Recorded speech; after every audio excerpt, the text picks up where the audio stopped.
All right, so recently, IGN did a Mindseye interview with Leslie Benzies, and this is part of the Summer Game Fest, where they're showcasing all these video games, right? So let's look at this interview, and I'll.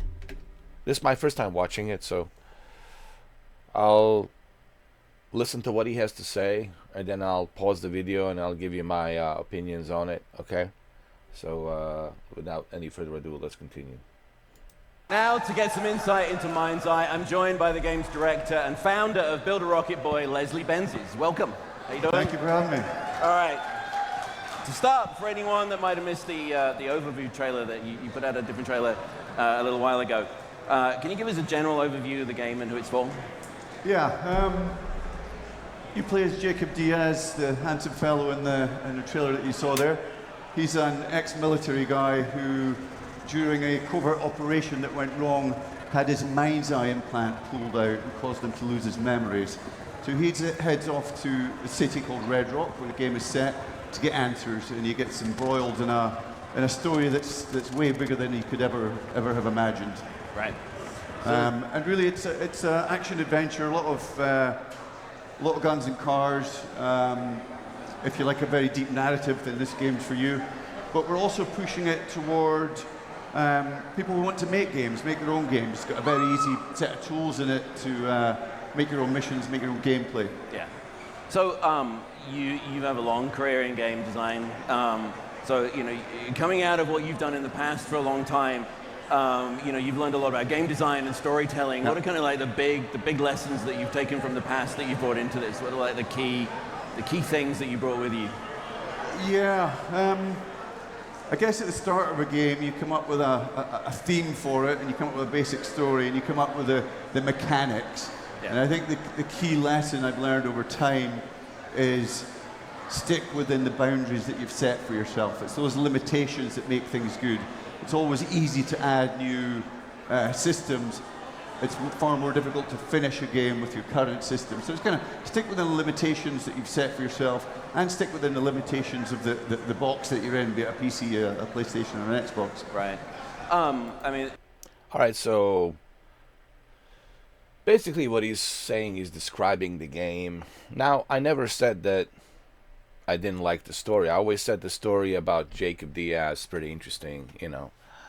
He's an ex-military covert op guy, and they pulled out his mind's eye, so he lost his memory. And why did they pull out his mind's eye? Well, that's what he wants to find out, and why they did it, why they don't want him to remember the mission, etc., etc. Why did they do that? So he goes in to the Red Rock to,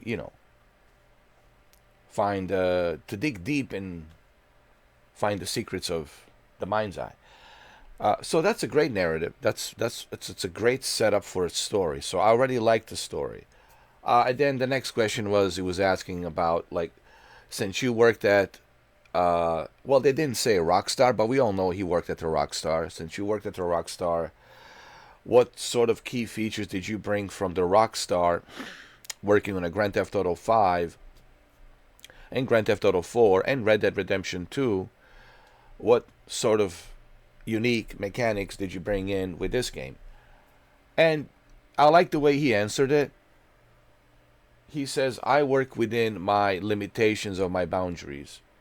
What does that mean? It means exactly what I've been telling you guys. When he worked at the Rockstar, there was a lot of resources. There was unlimited funding, unlimited resources for Grand Theft Auto 5, Grand Theft Auto 4, and of course Red Dead Redemption 2. So he had like unlimited resources to work on that. Here is different. Here he's got his own company, right? He has his own company, and the resources are limited. So he has to work within the boundaries of his resources, right? If I open a company and I only have a certain amount of budget, well, you can't expect me to go over my budget and make something as big as Grand Theft Auto 6. Grand Theft Auto 6 is over $2 billion, all right? I mean, good luck to any company out there trying to compete with that to make something as big as that. That's just a fact. So he's right about that. And we too shouldn't expect this to be some sort of a Grand Theft Auto clone. Yeah, granted, there's going to be driving cars going through the city. We have seen that in the Saints Row. We have seen that in the Watch Dogs. I mean, we have seen that before. So, yeah, it will be there. If you love cars, well, there you go, Shuki. If you love cars, you're going to like this. And if you love action, you're going to like this. I just hope that there's no puzzles, because I'm not a huge fan of puzzles. I mean, I think that has been established pretty clearly with Silent Hill 2. Don't give me any puzzles, please. So let's continue. Games you worked on in the past have been very big, huge experiences with lots of side missions and lots of that. Whereas Mindseye is actually quite a tight, more linear experience. What kind of drew you to that? Was it that you wanted to tell a very specific story, or? So the Mindseye campaign, the Mindseye story, it's a small part and a very big story that we plan to tell over the next however many years it takes. So for us to tell that story, we thought it best to be linear. It's often hard in an open world to keep the story clean. As he's saving the world, it might be strange for him to go off and bowl for 2 days. So it was a conscious decision. Having said that, we do have open world systems, and so there is an open world side mission through the Arcadia system, or through the Build Mindseye system. And this is also part of a bigger infrastructure we're trying to put together. I think the way players play games these days is very different to it was when I started making games many years ago.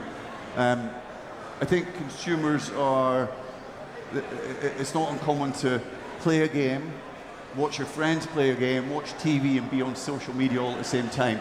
So as we release our future content, all of these things will eventually come into this Mindseye ecosystem. Right.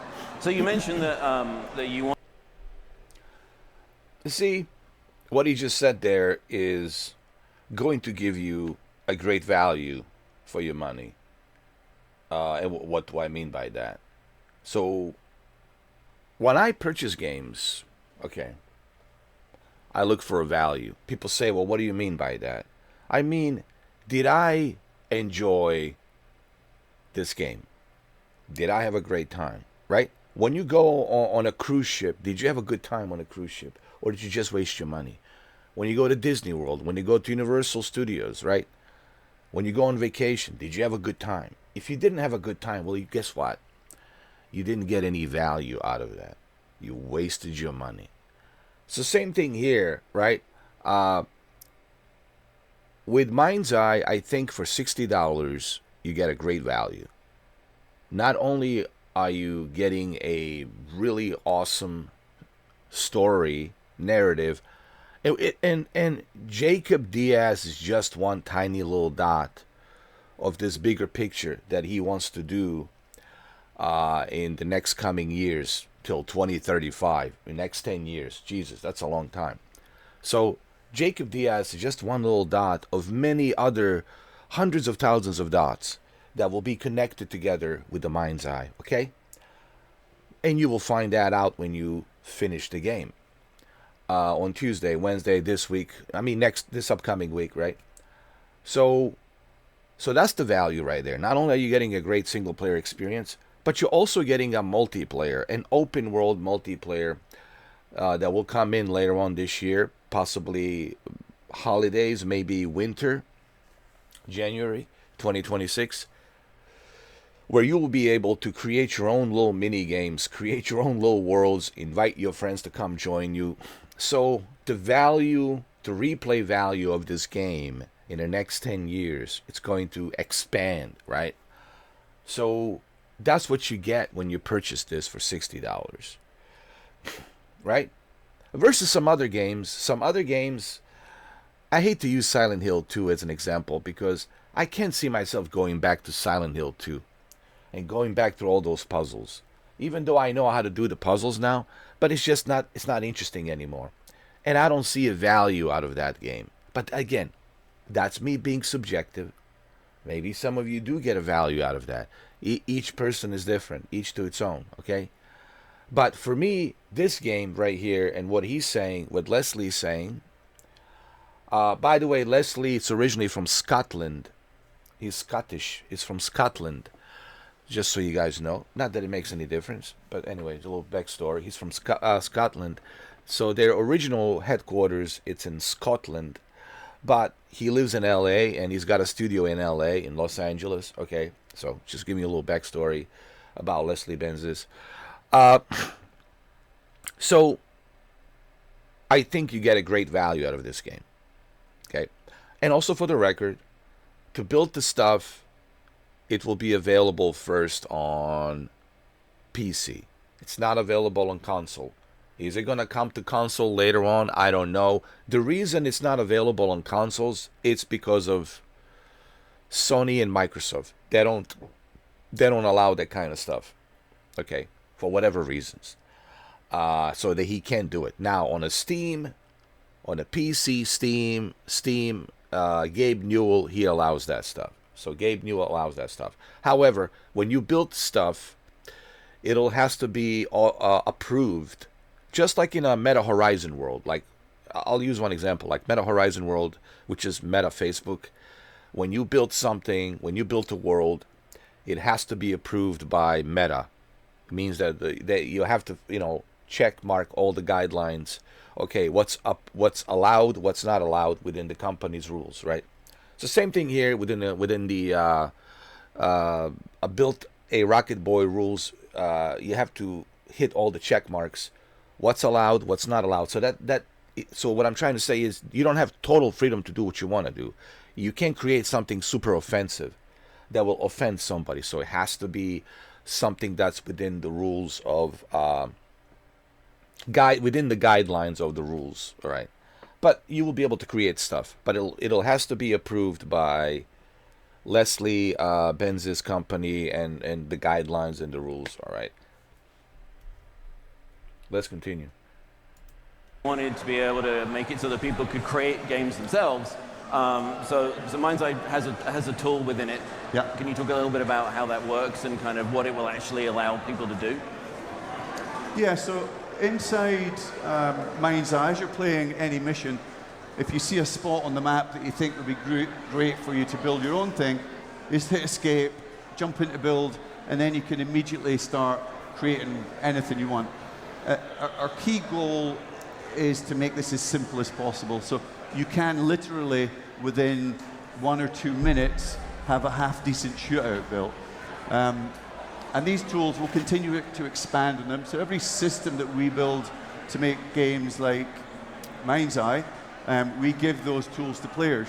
Because we believe you're all creative. I think, if you were to ask a lot of these guys out here if they'd like to make a video game, I think the answer is yes. So it's putting the power of building it into the hands of players.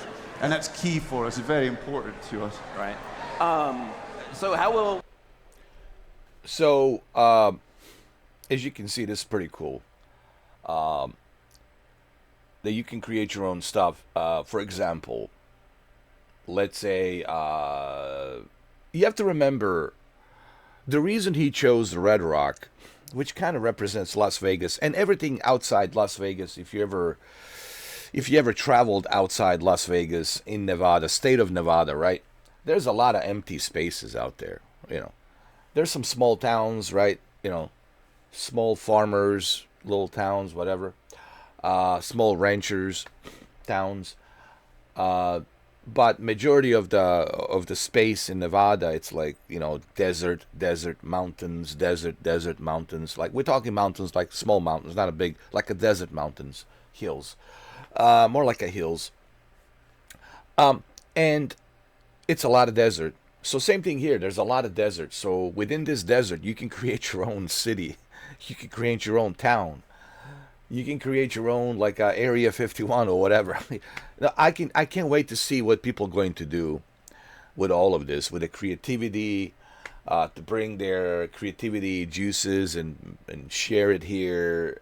So this adds to a value. You have to remember, when you purchase this game, you're purchasing something that's of investment in the next 10 years. not only do you get to experience a very first chapter of this narrative, of this story, and there's going to be many chapters, just like a TV show. Season 1, Season 2, Season 3, Season 4, right? It'll continue to grow. So think about it. $60, you're getting a great value, great investment with this game. I'm not trying to sell you on this game. I'm just telling you there's a value here.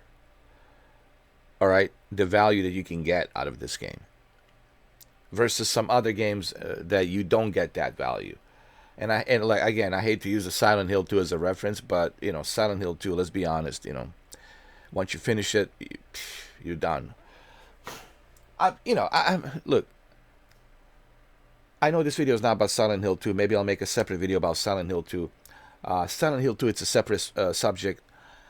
I'm not a fan of puzzles, okay? So let's continue.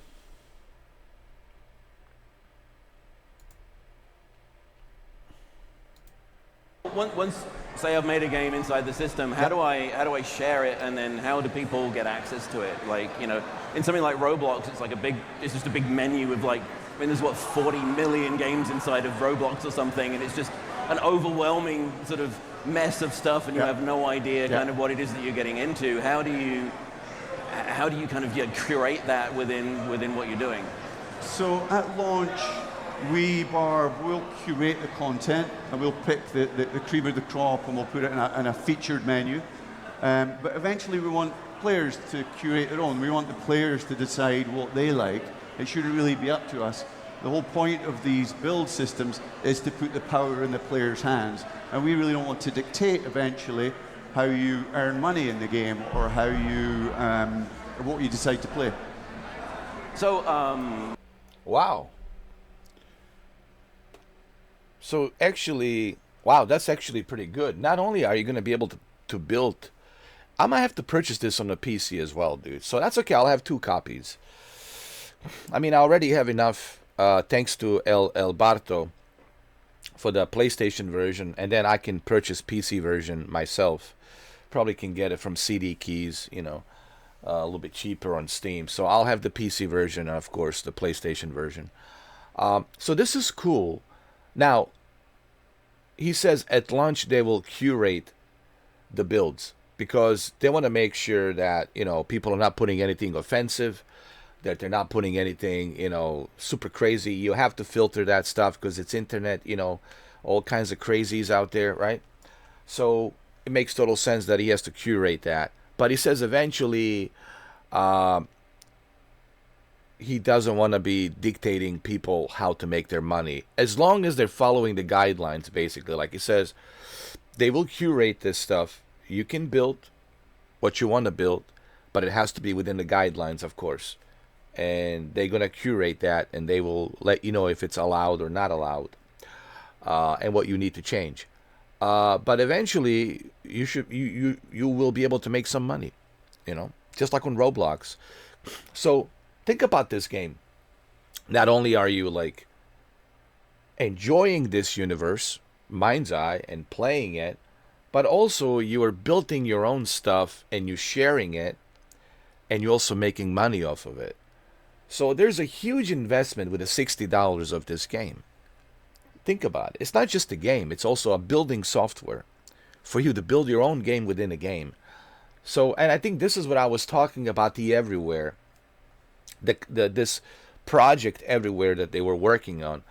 I've done a lot of research on this game, so you have to think of Mindseye not just as it's a single player game, you finish it 20 hours and you put it on the shelf and it sits there. It's not one of those types of games. This is the investment. Now, building stuff will only be available on Steam. That's why I said I'll most likely will have to purchase the PC version, which is fine. I can get on CD Keys cheaper. Because I already got the PlayStation version, which I will pre-order today and download it, thanks to El Barto. So that's cool. I will be able, once I get the PC version, I'll be able to build my own stuff on PC and then share it here on the YouTube channel. and share it to you guys on the PlayStation. Sounds cool. I'll be able to build. You'll see the kind of stuff I'll build for you guys. Maybe you guys want me to build something for you. Maybe say, hey, Mr. 4K, can you build something for me? And let's say you become a member. Okay, you became a member. All right, it's a $2 membership. And you say, hey, Mr. 4K, I'll contact you. I'll send you a private message. I want you to build me this. I want you to build something specific for me. I said, okay, cool. Send me a private message, and I'll look at it, and I'll let you know if I can do it, if I cannot do it, depending on what you're asking, because I have to follow the guidelines. And then I build stuff for you, and then I share it with you. I share it with you on your PlayStation profile. Then we become friends, and I share it to you. You can always access it. I give you the pass, the key to access my room anytime you want. And then you can play around in there anytime you want. Invite your friends to play around in there anytime you want. So there's a lot of possibilities here with this game. And that's one of the reasons why I'm doing this video and showing you this interview, because we only have 1 day left. Because I want you to understand that the Mindseye is much more than just a single player experience. So you have to ignore the naysayers. The naysayers on the YouTube, they're making these videos for one purpose and one purpose alone. And that one purpose is they're just doing it for this. Me, I do my due diligence. I'm a fair guy. Okay? I do my research. I look at everything. I look at the fact finding. I do this thing called fact finding to find out what it has and what it doesn't have. And I don't just live on daydreaming, on hopeful dreams of something. No, I live based on fact finding. Okay. So when you watch my videos, you know you're getting the facts. You're not just getting, I'm hoping it's this, or I'm hoping it's that. I don't live in the dreams. I live in reality of fact finding. So let's continue. Mindseye itself, are you going to be sort of adding stuff to it, and will the tool actually be a part of how Mindseye itself is expanded? Will you be using your own tool to build on the game? So a lot of what you see in the game now was actually built within the tool. So a lot of the ambience was built while we were building the build systems and building the game. Any opportunity. Wow, so a lot of the stuff that they're showing here, it's actually not even from a single player gameplay. Holy crap, it's actually from the stuff that we were watching earlier. It's not even from the gameplay. It's actually from, it's not from a single player experience. It's actually the stuff that he built just on the go. You know, all right, let me build something here, and let me share it. So that's pretty cool how quickly you can build stuff. So the dynamic of this tool and how quickly you can build stuff, and I can only imagine like Steam, a Steam community, and how Steam community is going to grow on a PC. Hey, Kemi, you know, if you get this game on a PC, bro, I can't wait to see what you are going to create. See, this is what it's about, man. Creativity. I want to see what Kemi creates, so he invites me, and I go see what Kemi has created. So I create something, and I invite Kemi to join me to see what I have created. Because I like building stuff, you know. And then you guys on a console, you ask me when you become a member, oh, I want you to build this for me. And I give you the access to the room so you can come in anytime you want. So there's a lot of potentials here. So Mindseye is much bigger than just a single player experience. And that's the whole point of this interview. Excuse me, that's the whole point of me making this video, is to explain to you that, hey, you need to understand, we have 1 day left before Tuesday, 1 day left, that this is much bigger than just a single player experience. Okay? So that adds a huge value to your $60 Does it not? Compared to some other games, I mean, come on. We could get to build the game with the tools we would use. Our next games, more and more of it will be built using the tools.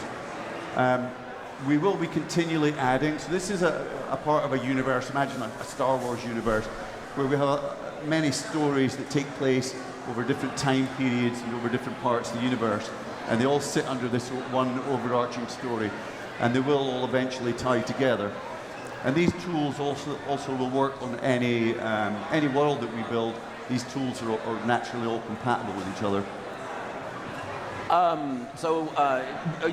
This thing it's a single player experience. Would that include multiplayer stuff that you can add to it as well? Yeah. So multiplayer will come at the end of this year, and then we have a huge open world multiplayer add-on that will come out next year. But in the interim, we have lots. Every week, 2 weeks, month, there will be new content appearing. That's awesome. So by the end of this year, possibly October, November, we'll see the multiplayer. So we'll be able to play on the multiplayer, and you'll be able to enjoy all of these worlds that are built. You'll be able to access these worlds that are built. And then the beginning of next year, they're going to add even more extensive multiplayer, even much bigger, larger multiplayer open world, kind of like a GTA Online. So there will also be a bunch of new content coming in throughout the coming weeks, coming months. They do have a roadmap for this year and, of course, next year. So there's a lot of stuff here that can grow this game. Well, just look at all of the elements that are available. Building your own stuff, sharing your own stuff, making money off of building your worlds, just like they do in a Meta Horizon, okay? Multiplayer, online multiplayer, new stories added to this universe of Mindseye. Like I said, Jacob Diaz is just a one story, one little tiny dot of a story that will connect all the other stories throughout this game. It's like a Star Wars universe. It's huge. And this game will be spanning from now all the way through 2035. So this is way different than Grand Theft Auto, honestly. So this is why I tell people, don't compare this to Grand Theft Auto, because you can't do this in Grand Theft Auto. The stuff that they're doing here, you can't do that in Grand Theft Auto. I mean, Rockstar won't even accept LSPDFR, even though LSPDFR is very successful, right? But Rockstar doesn't want to accept it for whatever reason, right? So there, you have to look at the Grand Theft Auto 5, or like look at the Grand Theft Auto 5 online, and look at the limitations, and then come back to this game and compare the limitations. Here you got less limitations, more freedom. Of course, you have to follow the guidelines of the rules. They're set by the company. But you compare GTA Online with lots of limitations and a paywall behind it, ridiculous paywall behind it, and then you compare it to this. This seems like a far better deal, man. And here's another great thing. They have 12 months head start that could help them before the Grand Theft Auto 6 comes out, if they don't push it back, next Memorial Day, May 26th, 2026. So they have a head start, 12 months head start, that could really help this game. Before Grand Theft Auto 6 is released, it could really help this game grow to the next level. So a lot to be excited for in this game. And there's a value in this game. It'll be probably the best $60 you have ever spent, honestly. In comparison to some other games. I mean, are you kidding me?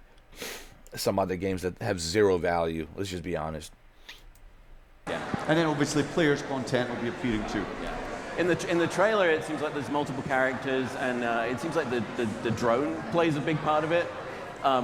Is that sort of a big part of the gameplay mechanics? Is it sort of interacting with other characters and having them be a part of it as well? Yeah, so the drone, the Mindseye implant got taken out when Jacob was in the military, and it gets reactivated, and he gets this little companion drone. And so it adds a new layer of strategy when you're in combat. It can stun people, it can throw these mini grenades, and it can also hack robots, which is very useful. So you can hack the robots, and then they change allegiance, and they'll jump onto your side. And is that something that you can bring into your own experiences as well? You can use all those tools in the experiences that you build yourself. Yep. You can use that kind of all those mechanics as well.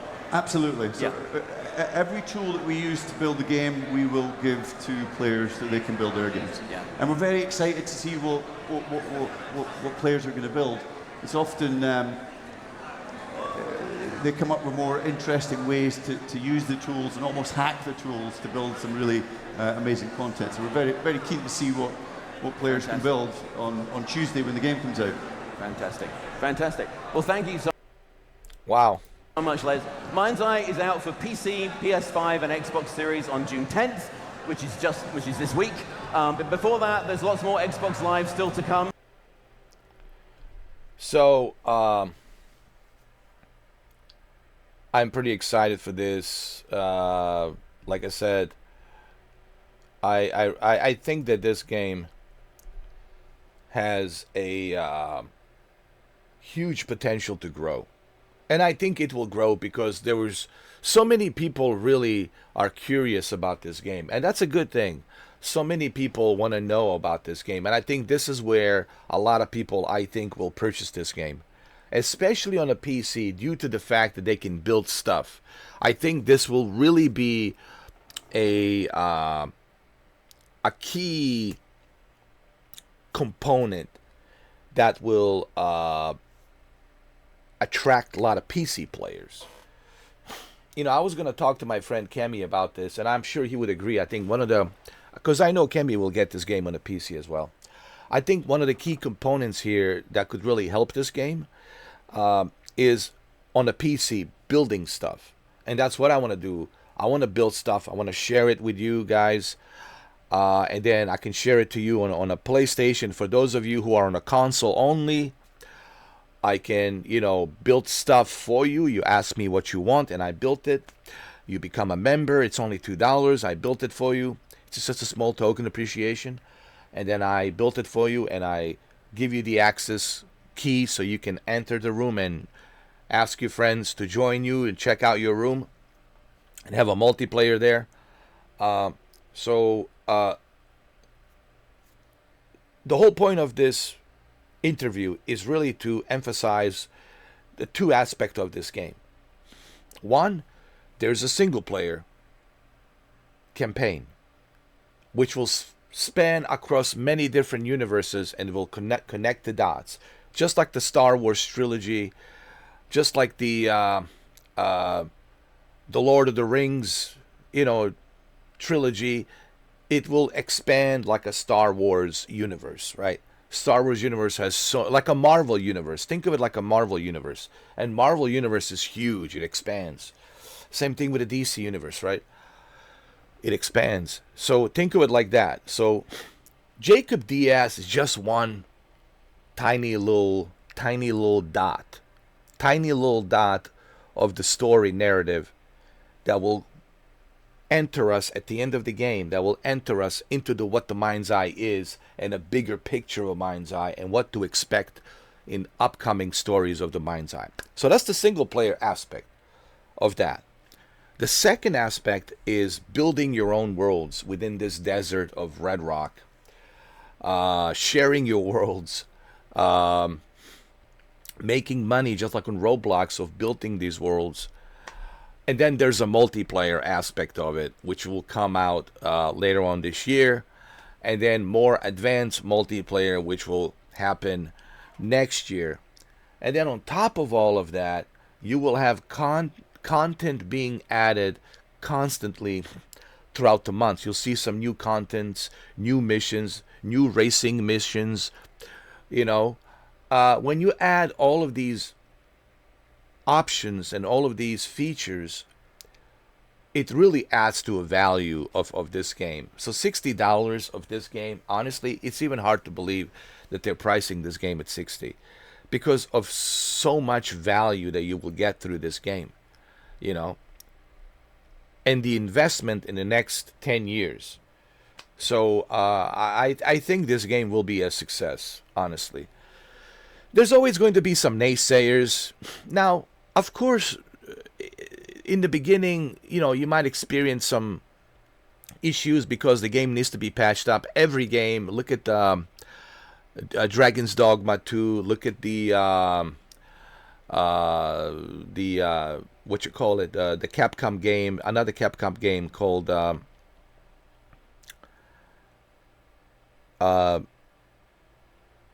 anyway, I forgot. There's like a Monster Hunter. I'm sorry. Look at the Monster Hunter. Look at Dragon's Dogma 2. Look at all these other games. They all have issues in the beginning and they get patched up. All right, so people got to stop, you know, moaning and bitching about that. Every game needs to be patched up, and it will be patched up. So stop moaning and bitching on Tuesday. Oh, I have a little bit of issues here and there. Dude, that's with every game. That happens with every game. So stop bitching and moaning about that, all right? They will fix that. They will patch that up. It'll be patched up. It'll be fixed, all right? This is a constant, growing, evolving experience. So I'm pretty excited about this. Hopefully this interview and me explaining this and Mr. Benzies explaining this to you will finally make you decide, hey, this is worth the investment. Okay, and I think that this game is worth the investment. So that's it, guys. One more day. By the time you see this video, it'll probably be a Tuesday. So we're almost there, guys. We're almost there, and I can't wait, honestly. There's going to be a lot of content regarding this game. So I'm pretty excited for this week. Okay, I know this video is long. It's 37 minutes, but I really had to dissect all of the stuff that he said. So that way you hear my opinion and I can explain it to you in a layman terms a little bit better so you understand like the bigger picture of this game. Because some of you still don't understand that, hey, this is not just a single player open world experience. This is much, much, much, much, much bigger than that. And the story just doesn't end with Jacob Diaz. It goes into this whole other universe, okay? Like Marvel universe, all right? Like DC universe, like Star Wars universe. All right, well, there you have it. So that's it. This is my last video regarding, obviously, Mindseye. So I'll see you guys on Tuesday for Mindseye, okay? Thank you for watching. Tuesday, 1 p.m. That's when I'm allowed to do it. But I will start streaming a little bit earlier, like around 11 o'clock. Give us 2 hours so we can all kind of get ready. People can join me so we can have a conversation before we officially start the game at 1 o'clock. So I'll start streaming at 11 o'clock, okay? All right. So Tuesday, 11 a.m. East Coast time here in Miami.